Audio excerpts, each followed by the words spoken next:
कहाणी मंगळागौरीची. आटपाट नगर होतं. तिथं एक वाणी होता. त्याला काही मुलगा नव्हता. त्याच्या घरी एक गोसावी येई, अलख म्हणून पुकारा करी.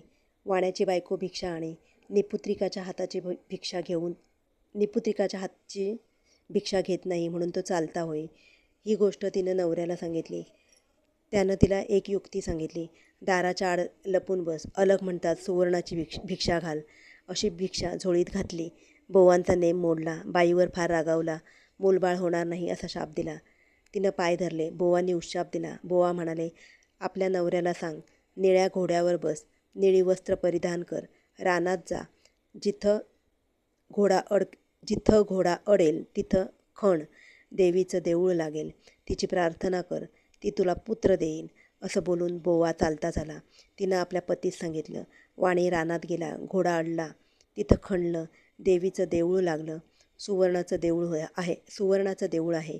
हिरे जडितांचे खांब आहेत. माणकांचे कळस आहेत. आत देवीची मूर्ती आहे. मनोभावे पूजा केली. त्याला देवी प्रसन्न झाली. वर माग म्हणाली. घरदार आहे, गुरढोरं आहेत, धनद्रव्य आहे, पोटी पुत्र नाही म्हणून दुःखी आहे. देवी म्हणाली, तुला संतती सुख नाही. मी प्रसन्न झाले आहे तर तुला देते. अल्पायुषी पुत्र घेतलास तर गुणी मिळेल. दीर्घायुषी घेतलास तर जन्मांध होईल. कन्या घेतलीस तर बालविधवा होईल. इच्छा असेल ते मागून घे. त्यानं अल्पायुषी पुत्र मागितला. देवीनं माझ्या मागच्या बाजूला जा. तिथं एक गणपती आहे. त्याच्या मागं आंब्याचं झाड आहे. गणपतीच्या दोंदावर पाय दे. एक फळ घे. घरी जाऊन बायकोला खाऊ घाल, म्हणजे कार्यभाग होईल असं सांगितलं. नंतर देवी अदृश्य झाली.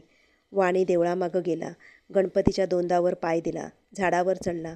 पोटभर आंबे खाल्ले. पोटभर घरी नेण्यास घेतले. खाली उतरून पाहू लागला. तो आपला मोठेत आंबा एकच आहे असं 4-5 वेळा झालं. गणपतीला त्रास झाला. त्याने सांगितलं, तुझ्या नशिबी एकच फळ आहे. फळ घेऊन घरी आला. बायकोला खाऊ घातलं. ती गरोदर राहिली. दिवसामासा गर्भ वाढू लागला. 9 मास पूर्ण झाले. वाण्याची बायको बाळंत झाली. मुलगा झाला. उभयतांना मोठा आनंद झाला. दिवसामासी वाढू लागला. 8व्या वर्षी मुंज केली. 10व्या वर्षी लग्न करा म्हणाली. काशी यात्रेशिवाय लग्न करणं नाही असा माझा नवस आहे असा जबाब दिला. काही दिवसांनी मामाबरोबर यात्रेस पाठवलं. मामा भाचे काशीत जाऊ लागले. जाता जाता काय झालं, वाटेत एक नगर लागलं. एक गोरी भुरकी मुलगी होती. तिला दुसरी मुलगी म्हणू लागली, काय रान द्वाड आहे. तेव्हा ती मुलगी म्हणाली, माझी आई मंगळागौरीचं व्रत करते. आमच्या कुळवंशामध्ये कोणी रांड होणार नाही. मग मी तर तिची मुलगी आहे. हे भाषण मामांनी ऐकलं. त्यांच्या मनात आलं, हिच्याशी आपल्या भाच्याचं लगीन करावं म्हणजे हा दीर्घायुषी होईल. परंतु हे घडतं कसं? त्या दिवशी त्या मुलीचं लग्न होतं. लग्नाचे वेळेस नवरा मुलगा मांदा झाला. मुलीच्या आईबापांना पंचायत पडली. पुढं कोणी प्रवासी मिळेल तर बरं होईल. ह्याला पुढं करून वेळ साजरी करू म्हणून धर्मशाळा पाहू लागले. मामा भाचे दृष्टीस पडले. मामापासून भाच्याला नेलं. गोरच लग्न लावलं. उभयतांना गौरीहारापाशी निजवलं. दोघं झोपी गेली. मुलीला देवीनं दृष्टांत दिला. अगं मुली, तुझ्या नवऱ्याला दंश करायला सर्प येईल. त्याला पिण्याकरिता दूध ठेव. एक कोरा